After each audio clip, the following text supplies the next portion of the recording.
We're America. We can say anything the fuck we want, and no one can stop us, and that's great. I guess in any political time, I think the ability to poke fun at, the leader is, or whatever, the supposed leader is, it's invaluable. It's not just a stress release. It's a way of, I'm not one of these people who sees a whole bunch of nobility in comedy. I'm not, this is this great art and this important thing we do, but it's nice. It's funny. It's a good thing. It's a good thing. It really is important in democracy to be able to do that. I'm an absolutist on free speech. I think once we can't make fun of our leaders, as long as we can make fun of our leaders, I'm okay. Once we can't make fun of the leaders, then I'm concerned about where we're going.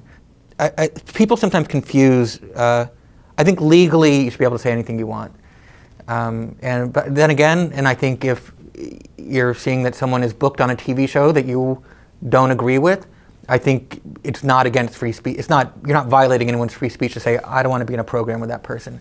Or if your publishing house is publishing a book by someone you don't like, there's no violation of free speech. You're not impinging on anyone to say, I don't care to be associated with that person. That's fine.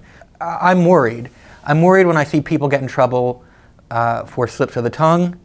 I'm worried when I see interpretation being used to hurt people. The list of words that you cannot say seems to grow. It's never going to get smaller. It's never going to be like, well, actually, you know what? Go ahead with that one. Like, we're cool with that. I think it's fantastic when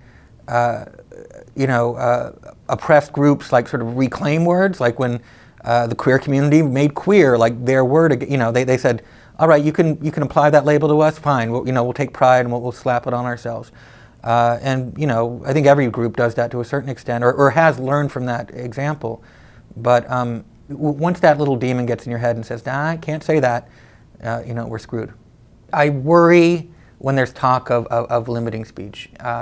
And I worry when I look, I sound like a grandmother.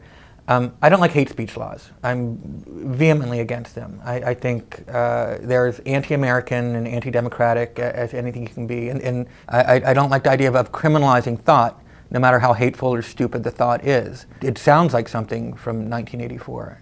I don't think we make the hate go away by not saying it.